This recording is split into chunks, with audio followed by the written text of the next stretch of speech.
Cher Arnaud, bonjour et merci à toi encore une fois d'accepter de collaborer sur cette vidéo. Donc aujourd'hui Arnaud, on va s'intéresser à un chapitre de la Genèse, un chapitre que beaucoup de croyants, de fidèles comme d'humbles fidèles ne comprennent pas. Donc on va parler de Sodome et Gomorrhe, donc du péché de Sodome et de Gomorrhe et de sa destruction puisqu'il est question de la destruction de Sodome et Gomorrhe. Donc on va commencer si tu veux bien.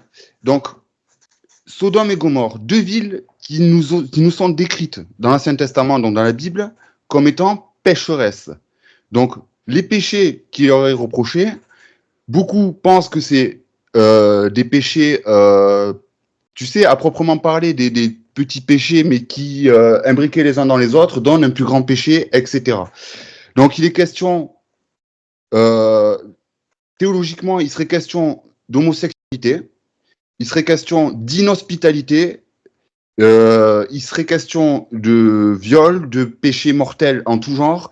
Et justement, qu'est-ce que toi là-dessus, tu pourrais nous dire, nous enseigner là-dessus, Sodome et Gomorrhe?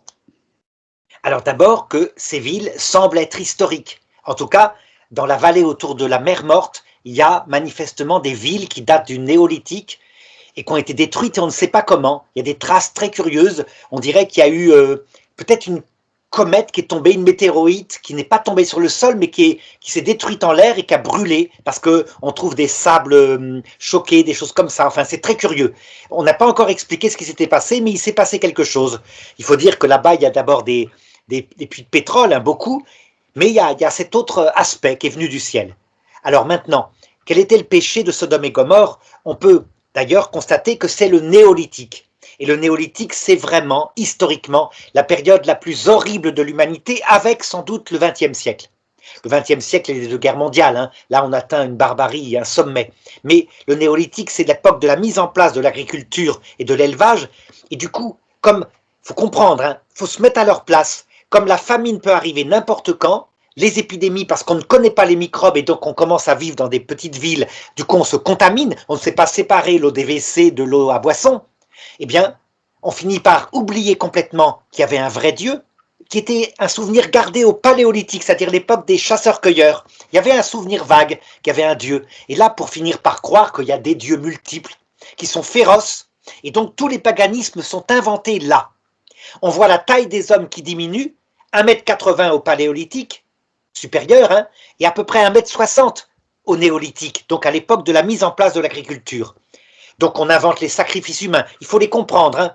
Ces gens-là se disent, pour que le soleil se lève, ben, puisque sinon tous mes enfants vont mourir, pour qu'il pleuve, ben, je vais offrir mon fils aîné en sacrifice. Et comme ça, eh ben, peut-être que les dieux vont se montrer favorables, enfin n'importe quoi, toutes les superstitions. C'est un âge de la dégradation de l'humanité, profonde, totale, et du coup, les mœurs sont effectivement barbares. La Bible, elle commence à peu près à raconter l'histoire du néolithique, avec Caïn qui tue Abel, etc., ce qui veut dire les nomades qui attaquent les sédentaires pour les piller et réciproquement, enfin des choses comme ça. Donc, il y a quelque chose de biblique et d'historique là-dedans, et c'est là qu'on va aborder le péché de cette époque-là, quand la révélation commence à venir. Donc, d'après le récit biblique, donc, on sait que Sodome est le lieu où réside Lot, qui est un des neveux d'Abraham. Et donc, Sodome est situé à côté de la ville de Gomorrhe et elles sont détruites par le soufre et le feu. Oui. Elles sont victimes de la colère divine pour des péchés dont la nature est débattue aujourd'hui encore, en fait. Parce que beaucoup de théologiens ne sont pas d'accord sur la nature, justement, de ces péchés. Alors en fait, pour bien voir la nature de ces péchés, il faut se référer à un texte tout à fait parallèle qui est dans le livre des Juges, chapitre 19. C'est à peu près le même péché. Tu vas voir, on arrive à reconstituer la gravité de la chose. Il y a effectivement tout ce que tu as cité. Donc l'inhospitalité, là, une forme d'homosexualité particulière qui aboutit à la tentative de viol. Dans le cas de Sodome, les anges ne seront pas violés, mais dans le cas du chapitre 19, il va y avoir viol. Donc, je te raconte le chapitre 19 pour que tu puisses comparer. Hein. Donc, deux voyageurs, un homme et une femme. Cette femme avait fui son mari parce qu'il la battait. Il arrive à la ramener à la maison, donc ils partent et ils arrivent sur le territoire de Benjamin, l'un des 12 tribus d'Israël. Un vieillard qui monte des champs les voit sur la place du village, leur dit « Mais ne restez pas ici, dès que la nuit tombe, c'est atroce, vous ne pouvez pas imaginer les crimes. » Et il les invite dans leur maison, donc hospitalité. À un moment donné, au milieu de la nuit, voilà qu'effectivement des hommes de la ville, complètement saouls, se mettent à frapper à la porte et à dire à l'homme « Livre-nous le voyageur que tu as accueilli chez toi afin que nous le connaissions. » C'est le même texte que dans le livre de la Genèse. Ça veut dire que nous le violions, que nous couchions avec lui. C'est très clair. Hein. Exactement, parce qu'il faut savoir qu'à cette époque-là, le mot connaître n'était pas le mot c'était pas expliqué comme on l'explique de nos jours. C'était connaître était violer, c'était connaître sexuellement l'hôte en question. Tout à fait.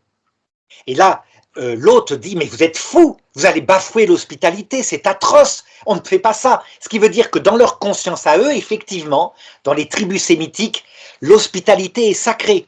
D'ailleurs, hein, tu remarqueras, avec Israël qui vient de tuer le chef du Hamas en Iran, les Iraniens qui sont d'une mentalité analogue, hein, ce n'est pas des peuples arabes, mais il y a quand même la mentalité de sémitique qui s'est implantée par l'islam, disent ils ont bafoué l'hospitalité, il était hôte chez nous, c'est un crime grave, et donc ils veulent répondre.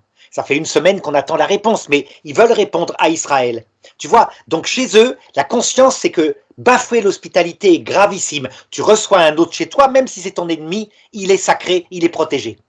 Mais il y a un autre péché, c'est que, regarde ce que fait l'hôte à ce moment-là. Je parle dans le livre de les Juges, chapitre 19. Hein. Il dit « Mais j'ai à la maison ma jeune fille, elle a 12 ans, elle n'a jamais connu d'homme. Je vous la livrerai, mais ne faites pas cette abomination. » Sous-entendu, de bafouer l'hospitalité. Tu te rends compte? Il ne voit pas leur péché. Il est prêt à livrer sa jeune fille qui est vierge pour qu'il la viole, plutôt que de bafouer l'hospitalité. Voilà la mentalité néolithique. Les femmes sont traitées comme des bestiaux. Elles sont comptées en même temps que les troupeaux. C'est la réalité. Et ça, c'est décrit. Hein. Bon. Oui, bien sûr. C'est ce que j'allais te dire d'ailleurs. Tout à fait. Hein. Et la Bible n'est pas fausse là-dessus, puisqu'elle ne fait que raconter des choses qui archéologiquement sont démontrées. Qu'est-ce que fait le voyageur? Il se dit « Oh, je vais quand même pas accepter que celui qui m'a accueilli chez lui livre sa jeune fille. » Donc, il prend sa concubine, qui a peut-être 15 ans. Il la met à la porte. Les types se jettent sur elle. Il la viole, il la reviole. Elle finit par faire une hémorragie. Elle se traîne sur, sur la porte où la porte est fermée. Hein. Le lendemain, quand le jour est levé, ben, les ivrognes sont partis.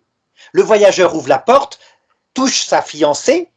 Elle ne bouge plus, elle est morte. Il la charge sur son âne et va commencer la guerre civile. La guerre civile en Israël qui va tuer toute la tribu de Benjamin, pratiquement.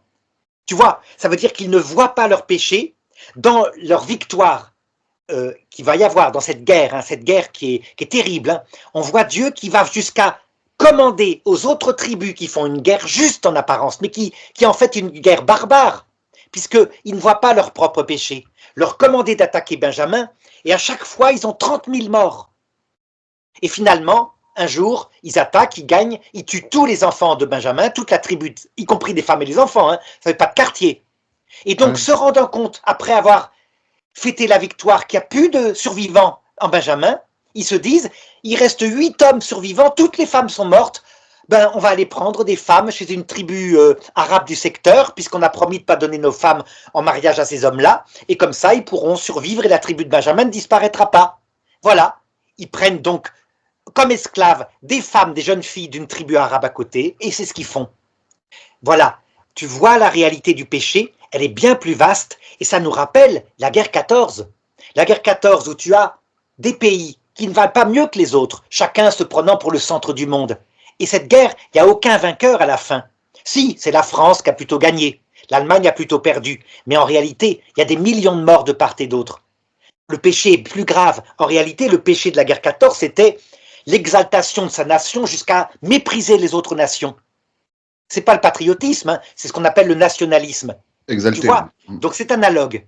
Cependant, il y a quand même de l'homosexualité. Tu as remarqué, ils veulent d'abord violer à Sodome les 2 anges, qui sont en fait les envoyés de Dieu. Ils veulent, dans le chapitre 19 des Juges, violer d'abord le monsieur, pas sa femme. Hein. Mais tu remarqueras, ben, puisqu'ils n'ont pas pu violer le monsieur, ils se rabattent sur la femme. Eh bien, tu as là une des 3 formes d'homosexualité, celle qui est connue par la Bible et que la Bible décrit comme une abomination. Le problème, c'est qu'évidemment, il n'y a que cette forme-là dans la Bible. Les autres formes qui sont contre nature et dont parle le pape François en disant c'est autre chose, c'est de l'ordre du péché, parfois c'est de l'ordre d'une maladie physique. Eh bien, on n'écoute pas le pape parce qu'on dit, regardez, la Bible dit qu'il n'y a qu'une forme d'homosexualité, elle est une abomination. Mais non, l'Église, elle continue d'être inspirée par l'Esprit Saint et donc elle va regarder les diverses formes d'homosexualité dont on va parler tout à l'heure, tu vas voir. Mais celle-là, tu es d'accord avec moi, hein, cette forme d'homosexualité qui aboutit au viol, qu'on voit dans les prisons, avec des bons hommes comme ça qui prennent le jeune prisonnier, qui s'en servent de défouloir, quoi. Ils le violent. Ben, c'est la même chose, c'est une abomination. C'est passible de la cour d'assises, un viol sur un jeune prisonnier en prison. Mais justement, tu vois, ce péché d'homosexualité, le premier auteur chrétien, justement, qui a associé le crime des habitants de Sodome, à l'homosexualité, c'était saint Augustin. Oui, il a regardé principalement cela, alors que tu avais raison de dire qu'il y avait bien d'autres péchés. Ce peuple était barbare. En fait, la Bible nous raconte comment Dieu va reprendre l'humanité qu'il a laissée dériver. Suivez votre propre volonté, vous verrez où ça vous mènera. C'est la première action de Dieu. Et là, il reprend l'humanité pour petit à petit l'affiner jusqu'à la venue du Christ, où là, il va révéler de nouveau ce que c'est que la nature humaine, ce qu'il veut pour nous, etc. Mais là, toute la loi de Moïse, c'est une loi qui va réformer par une loi barbare. Hein. La loi de Moïse, c'est pas une sainte loi, hein, c'est une loi barbare, mais qui est quand même un progrès par rapport à ce que vivaient ces hommes avant la révélation de Moïse. Parce que Dieu adopte sa pastorale selon les époques et les hommes aussi. Tout à fait. Il fait ça progressivement. Alors ceux qui sont scandalisés quand j'ai dit que la loi de Moïse était barbare et qui diront « mais non, il y a les 10 commandements ». Oui, mais les 10 commandements, c'est la perle fine. Il n'y a pas que ça dans la loi de Moïse. Il y a aussi, comment dirais-je, je ne sais pas combien, il y a peut-être au moins 150 motifs de condamnation à mort. Mais vraiment, le blasphème en est un, l'adultère en est un autre. À un moment donné, on lui résiste, qu'est-ce qu'il fait? Ben, il prend ceux qui lui avaient résisté, il les empale face au soleil. Ça veut dire un pieu dans le derrière jusqu'à ce qu'il meure face au soleil. Oui, bien sûr. C'est ça aussi. Hein, faut pas, on n'était pas à l'époque de Jésus. Il ne faut pas confondre le Moïse qui apparaît à Jésus, qui a vécu le purgatoire le jour de la transfiguration, et le Moïse à son époque, qui vivait à une époque où on sortait à peine du néolithique. Oui, parce qu'il est question de l'Égypte ancienne en plus, oui. Dans le Deutéronome. Mais la nature exacte du péché de Sodome, parce que tu sais, dans la Bible, c'est mentionné, le péché de Sodome, le cri du péché de Sodome est monté jusqu'à moi, notamment. Le péché de Sodome, je pense que c'est ça. Les femmes traitées comme des chiennes, qui servent pour des bonhommes qui se soulagent, on les viole, on les reviole, elles n'ont rien à dire, et du coup, quand se présente un voyageur, ah tiens, voilà du nouveau gibier, et on se jette sur lui. C'est donc le péché de la luxure. Vu que c'est indiqué comme ça dans la Bible, on peut pas dire que ce soit précisé dans le récit, quoi. C'est ça que je veux te dire. C'est pas préciser le péché de Sodome. C'est ça que je veux dire. Non. Par contre, cet épisode-là, il a donné justement lieu à de nombreuses interprétations. La plupart du temps, elles sont controversées. Et j'ai lu beaucoup justement d'articles avant de faire cette vidéo avec toi. Et quand on dit controversé, c'est controversé, quoi. Il y a certains, ils y vont, quoi. Ils assimilent. Et c'est pas complètement faux, parce qu'en fait, on parle d'un péché, d'un grand péché. Il y avait l'homosexualité, il y avait le viol, parce qu'on insiste sur ça depuis tout à l'heure, mais il y avait aussi l'inhospitalité, la violence, comme tu viens de le dire, la débauche sexuelle et l'orgueil. Oui. L'orgueil et l'égoïsme. Il y avait beaucoup d'orgueil et d'égoïsme. Beaucoup d'orgueil et d'égoïsme, absolument. Mais je pense que c'est ce péché-là, vraiment, c'est l'orgueil. Justement, tout ramène à l'orgueil. Si on se réfère bien au texte, tout ramène à l'orgueil. C'est vrai, mais le visible qui a choqué les gens, parce que c'est ce qu'il y a de plus contre nature, ça a été l'homosexualité et le viol qui s'est passé. Et c'est là que, maintenant, il faut analyser. Je t'avais dit qu'on analyserait les 3 formes d'homosexualité. Il faut être lucide, hein. Tu remarqueras. Il n'y a pas que les homosexuels, je t'ai dit, les violeurs de prison, les types comme ça, qui font un choix. Le problème, c'est quand on parle de l'homosexualité, chaque type d'homosexuel dit « moi j'ai compris ce que c'est que l'homosexualité puisque je le vis ». Et donc, quand on lui parle d'une autre type d'homosexualité, il dit « mais comment est-ce que tu connais ça ?» Ben c'est simple, il suffit d'écouter les différentes formes d'homosexualité. Comment ils en parlent? D'abord, tu remarqueras, il y a effectivement ce premier type qui est une abomination, on n'insiste pas. Mais tu as remarqué, il y a un deuxième type qui se voit très bien, qui s'est vu par exemple pour l'organisateur du défilé là, des Jeux Olympiques, des personnes très artistes, un peu efféminées dans leurs gestes. Tu as remarqué? Ça se voit tout de suite. Hein. Oui, oui. Cette manière de se comporter, un peu efféminée, mais très artiste, et souvent, ils vont dans des métiers comme, je sais pas, créateur d'art. C'est ce qu'avait fait Yves Saint-Laurent, par exemple. Hein. Yves Saint-Laurent, c'est un homme qui est véritablement pris par ça. Il cherche l'amour désespérément, et malheureusement, il ne le trouve pas. Donc, à un moment donné, il manque de se suicider. Du coup, son mentor, qui s'appelait Pierre Berger, qui lui, était sans doute un homosexuel du premier type, c'est-à-dire un pervers. Il était le grand chantre du préservatif comme seul remède au sida, et il n'hésitait pas à aller dans des pays d'Afrique du Nord pour trouver de la chair fraîche, des garçons, pour coucher avec. Hein. On le sait maintenant. Il y a eu des émissions qui ont été faites par Christophe Ondelat qui ont bien montré l'envers du décor, alors que Yves Saint-Laurent est un être sensible.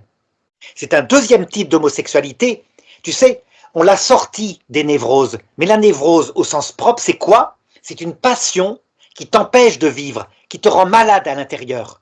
C'est pas un péché, hein, c'est une passion, souffrance. Et lui, on le voyait bien. Il avait sans doute eu une mère étouffante, très dominatrice, un père absent, et il cherchait désespérément un amour qui se réaliserait. Il ne le trouvait pas. C'est dans ce type d'homosexualité très souffrante qu'il y a énormément de suicides. Est-ce qu'elle est contre nature? La réponse est oui, c'est pas naturel. Mais tu remarqueras, je ne la traite pas du tout de la même façon que la première forme, les violeurs. Même si, dans la réalité, c'est parfois mélangé. Hein. Tu peux avoir des violeurs qui sont dans ce deuxième type. Mais on les reconnaît bien. En général, les femmes aiment beaucoup ces personnes homosexuelles-là parce qu'elles sont très intelligentes et très fines psychologiquement. D'accord? Alors, Oui, oui.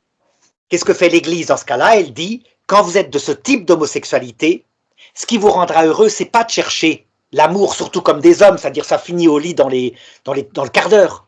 Vous trouverez que le malheur, la déception affective. C'est d'essayer de créer une amitié solide qui vous équilibrera selon votre besoin d'être avec un homme, mais une amitié chaste, ce qui est difficile hein, pour eux, parce que ce sont des hommes, donc ils ont une tendance à finir au lit très vite. Mais de se bagarrer pour ça, tu vois, toute la bénédiction que le pape François a instaurée, c'est pas pour bénir et dire c'est très bien ce que vous faites. Non, c'est contre nature. C'est un péché, mais un péché de faiblesse. Et pour que votre chemin tende vers ce que demande l'Église, qui est précisé au début de son document, à savoir l'amitié totalement chaste. Vous y tendez à ça. Voilà. Tu as l'explication. Et puis tu as une troisième forme d'homosexualité, c'est ce qu'on appelle, tu sais, les homosexuels. Un peu, tu as entendu parler de ces nageuses est-allemandes dans les années 80 qu'on piquait à la testostérone. Non, non, non, du tout. Donc c'était pour faire des exploits. Hein. Elles étaient costauds comme tout, elles avaient un physique complètement carré, et un peu comme la boxeuse aux Jeux Olympiques, là, t'as vu? C'est Oui. une boxeuse qui a été décrétée femme, apparemment algérienne, hein, décrétée femme quand elle est née parce que son sexe masculin ne se voyait pas, mais génétiquement, apparemment, d'après ce que j'ai lu, c'est XY. C'est un Donc, homme. c'est les chromosomes d'homme, ouais. C'est un homme. Et si c'est un homme, ça veut dire que, en réalité, tu peux avoir aussi des femmes qui produisent trop de testostérone, et leur physique est trop carré, et ça transforme chez elles en une forme d'homosexualité. Mais l'origine est physique dans ce cas-là. C'est d'ordre du réglage hormonal. Tu vois, cette troisième forme, évidemment, des gens vont me critiquer en disant « Quoi? Il dit que l'homosexualité est une maladie ?» Non, j'ai pas dit ça. J'ai dit qu'il y a une forme d'homosexualité qui est une maladie physique à cause d'un problème hormonal. Et qu'il y a une forme qui est d'origine psychique, qui est une forme de névrose, et qu'il y a une forme qui est un choix volontaire, parfois lié à la luxure, parfois actuellement lié à la carrière. Parce que ça fait bien. Tu vois? Donc, à partir de là, tu comprends comme c'est compliqué d'en parler. Oui, oui, oui, c'est un sujet, ouais, très, très compliqué. Donc, si tu veux bien, on va se reconcentrer sur le texte. Donc, il est fait mention que 2 anges sont envoyés à Sodome pour constater effectivement ce péché. Du coup, Lot, neveu d'Abraham, les invite chez lui pour passer la nuit. Hospitalité, encore une fois, tu vois, tout ça ramène à l'hospitalité. Et lorsque face à la demande des Sodomites face à l'insistance des sodomites, on voudrait connaître ces hommes-là, fais-les sortir qu'on les connaisse. Tu vois, ça ramène à ce que tu nous parlais tout à l'heure du chapitre 19 du livre des juges. Lot va proposer de leur offrir ses propres filles qui sont vierges aussi. Et pour lui, il ne s'agit pas de les traiter négligemment. C'est un moyen, pour lui, c'est un moyen de souligner l'atrocité de ce que lui demandent ses interlocuteurs. Et s'il parle de donner ses filles, c'est une des choses d'ailleurs, je pense qui est la pire chose qu'un père puisse proposer justement. Alors combien le fait de violer des étrangers, des autres, est un crime immense. Oui, mais tu constateras, là encore, hein, que c'est un péché grave de donner ses filles. Tu comprends? Il y a quelque chose qui ne va pas, mais il ne le voit pas. Il ne le voit pas. Ce péché-là, personne n'en a jamais parlé. C'est un peu comme Jésus devant Pilate. Tu vas condamner un homme à mort alors qu'il est innocent. Donc là, il propose ses filles. Oui. Oui, il sait que c'est un grand péché. Mais non, il ne sait pas. Je pense qu'il ne le sait pas. C'est la mentalité de l'époque. Mais c'est quelque part, ça renvoie. Vous êtes prêt à violer mes hôtes.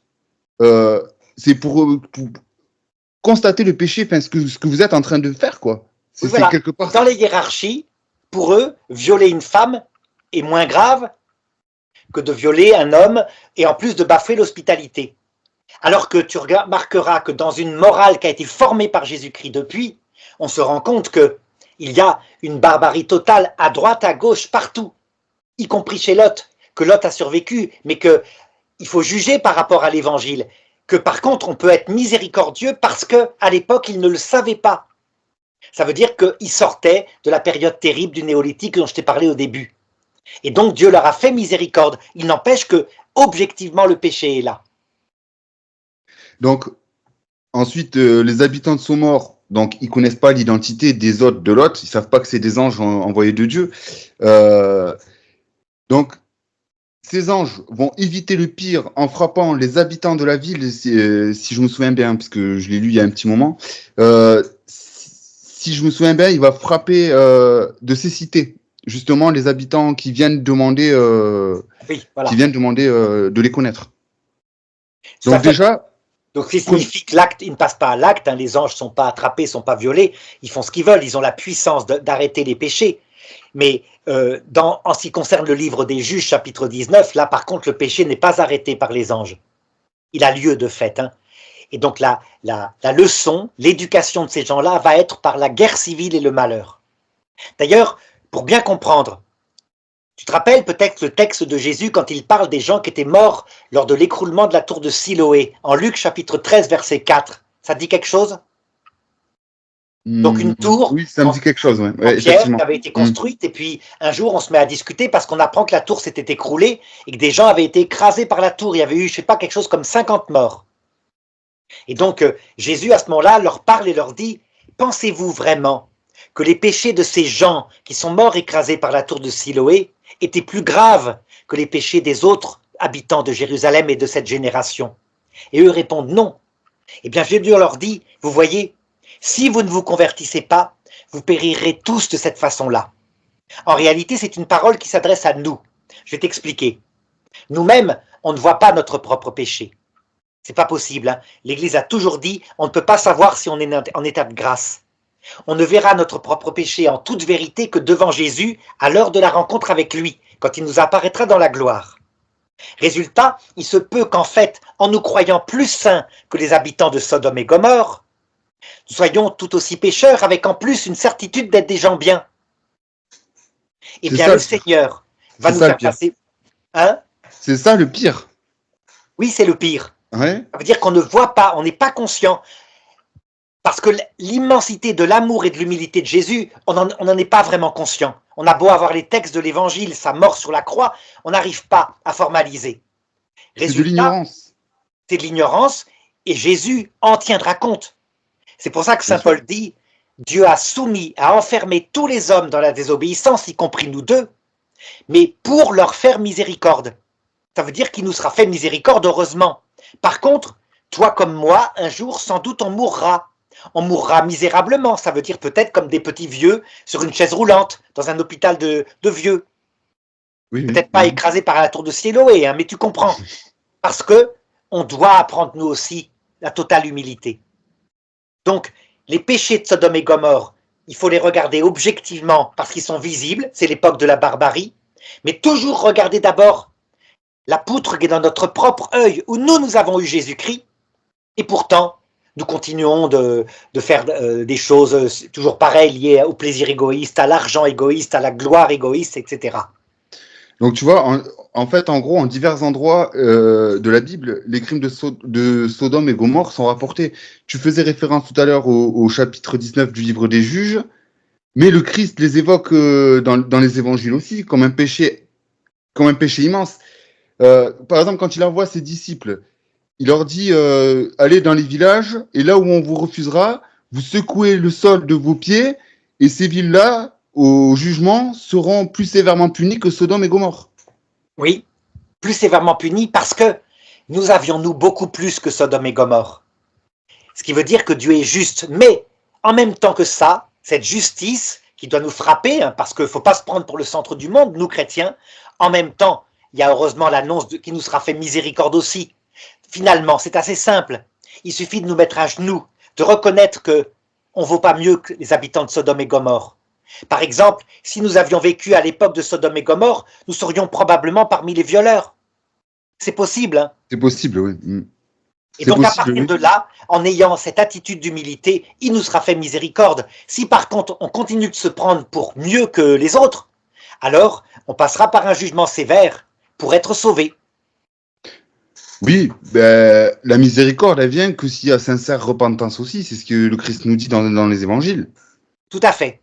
Le problème, c'est que regarde, pour les gens qui se prennent pour meilleurs que les autres, ce qui est peut-être notre cas à un certain point, quand on voit le Christ, notre réaction immédiate, c'est celle de Zachée. Quand on l'aime, qu'on voit à quel point on s'est trompé sur lui, qu'on était si peu miséricordieux. On répond comme Zachée, Seigneur, tu vas voir ce que tu vas voir. Je vais rembourser 4 fois ce que j'ai fait de mal. Et donc on se condamne nous-mêmes par amour à un grand purgatoire. Et Jésus nous bénit. Il dit vraiment, le salut est entré dans cette maison. C'est ça qu'il dit, ouais, effectivement, ouais. Tout à fait. Et ça veut dire que les âmes du purgatoire, qui sont un peu imbues d'elles-mêmes et qui sont sauvées parce qu'elles se sont converties face au Christ, se condamnent volontairement à un purgatoire très dur parce qu'elles refusent l'indulgence. Elles disent non, Seigneur. Ce sont des âmes aussi. Excuse-moi, Arnaud, ce sont des âmes qui n'ont pas eu la grâce. Parce que quand même, il faut avoir la grâce pour entrer au paradis. C'est ce qui nous est dit aussi dans les évangiles. En fait, elles ont eu la grâce parce qu'elles ont eu l'apparition de Jésus. Mais la conséquence en a été, parce que nous ne sommes pas humbles, de se transformer en se condamnant nous-mêmes à un dur purgatoire. Et les âmes de ce purgatoire-là sont saintes. Elles sont converties. Mais c'est pour ça que tu regarderas, Jésus le dit textuellement, les prostituées et les pécheurs vont plus vite que vous, et il montre des prêtres au royaume des cieux, des prêtres juifs. Hein. Pourquoi? Parce qu'elles, au moins, elles savent qu'elles ne méritent pas le salut. Donc si tu montres que l'humilité, le repentir, le fait de se frapper la poitrine est une vertu fondamentale pour que la charité puisse se développer, alors tout d'un coup, tu comprends l'attitude qu'il faut avoir.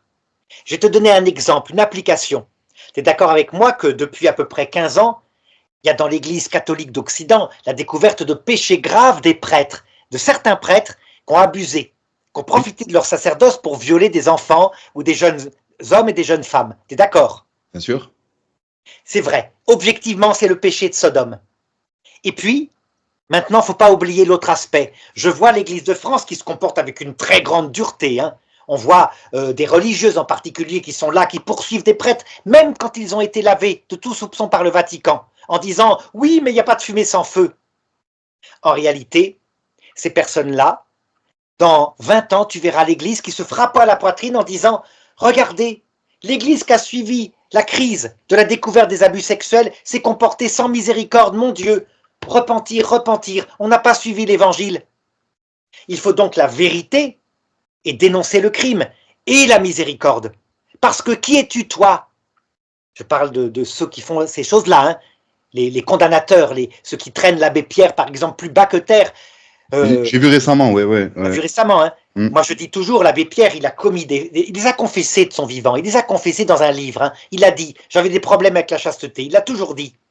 Mais quand on voit qu'à 95 ans, il a mis la main aux fesses d'une infirmière et que l'infirmière est là en train de se dire « Je suis traumatisé encore par cette action-là. » Mais bon sang, moi mon père a fait la même chose, il avait perdu la tête.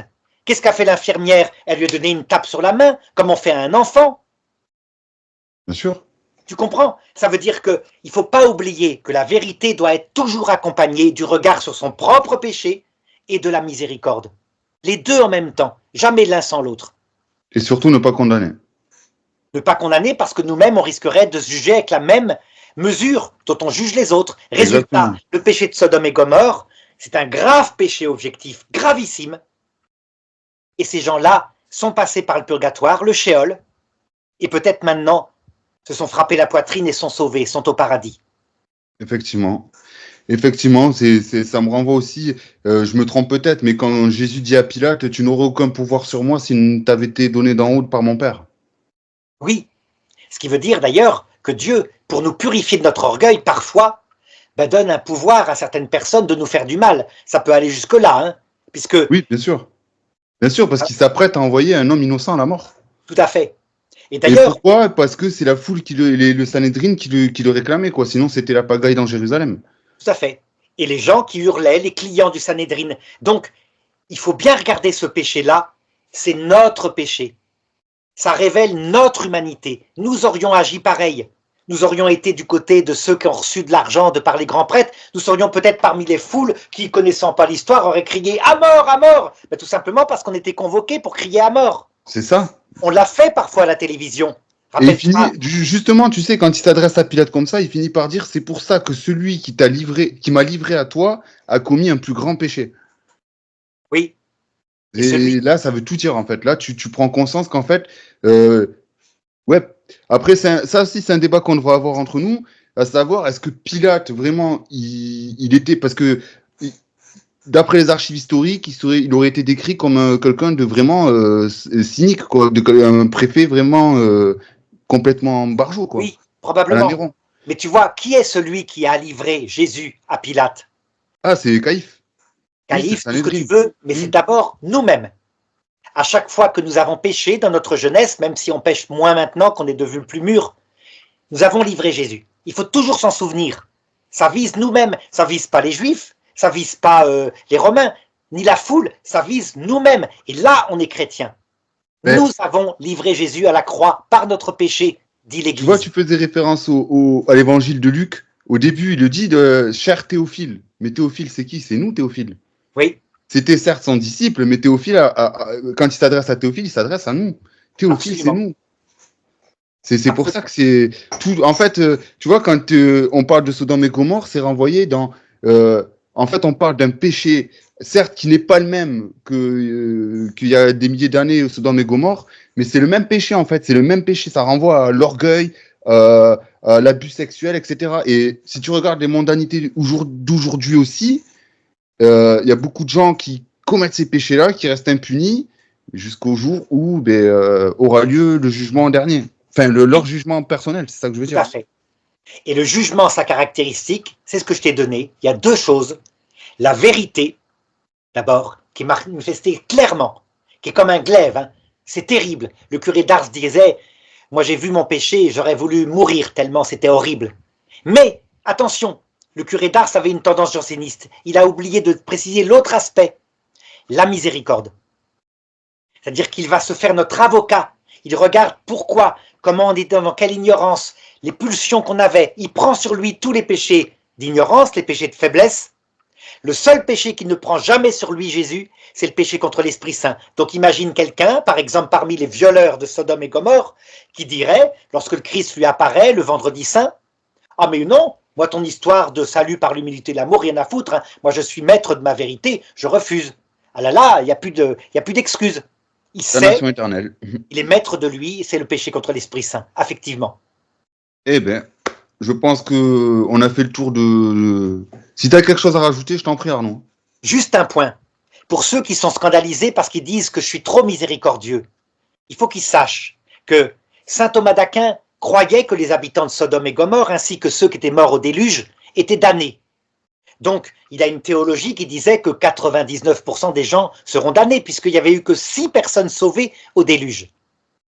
Oui, Mais mais il faut attention, préciser. parce que là, tu parles d'eschatologie. Oui, Or, l'Église, elle s'est séparée de saint Thomas d'Aquin sur ce concernant point-là. l'eschatologie. Oui, sur le supplément. Il est mort avant, il n'a pas réécrit son eschatologie. Et en fait, il y avait une erreur dans la Vulgate de son époque, c'est-à-dire la Bible traduite par Saint Jérôme. Il y avait une erreur, le texte de Pierre, dans la première épître de Saint Pierre, chapitre 5, qui raconte comment les gens qui sont morts au moment du déluge ont été sauvés par la suite, avait une erreur de négation. Il était marqué qu'ils étaient damnés. Alors qu'en réalité, le texte dit exactement l'inverse. Et là, si tu veux, je peux te le lire, hein, ce qui donne beaucoup d'espérance pour le salut des pauvres gens Ils qui étaient dans sont les limbes. perdus un peu. Ils étaient Ben dans oui, les limbes. il est C'est lui, marqué. Jésus, qui est descendu aux enfers. Je crois que c'est ça le texte que Oui, tu vas faire vas-y, référence. je te laisse le lire. Je l'ai pas sous les yeux, mais je vois duquel tu veux parler, oui. Chapitre 5. Attends, je vais le lire alors. C'est lui, Jésus, qui est descendu aux enfers pour prêcher la bonne parole à ceux qui étaient captifs. Voilà. Ceux qui étaient morts dans la désobéissance, d'accord, hein, donc qui n'étaient pas morts en grâce, hein, loin de là. Il reconnaît le texte qu'ils étaient morts dans la désobéissance alors que Dieu patientait au jour de Noé, pendant que Noé construisait l'arche, dans lequel un tout petit nombre, en tout 8 personnes, furent sauvées à travers l'eau. Et regarde ce que dit le texte au chapitre 4, verset 6. C'est pour cela, en effet, que même dans la mort, dans l'Hadès, c'est-à-dire le passage de la mort, a été annoncée la bonne nouvelle, afin que ces gens qui étaient morts selon la chair, maintenant puissent vivre selon Dieu dans l'esprit. Voilà. Ouais. Seul le péché contre l'Esprit Saint sera en enfer. Les autres auront peut-être un purgatoire terrible, d'accord, mais s'ils se repentent, ils seront sauvés. De toute façon, ça nous est explicitement écrit dans la Bible, tout péché et tout blasphème seront pardonnés, hormis le péché ou le blasphème contre l'Esprit Saint. Tout se joint, tout se joint. Eh bien, écoute, merci, cher ami, merci pour ta participation. J'ai beaucoup appris de Sodome et Gomorrhe parce que je voyais ça aussi comme, tu sais, quand on parle de Sodome et Gomorrhe, beaucoup disent oui, tu vois, Dieu, il a quand même été méchant à cette époque-là.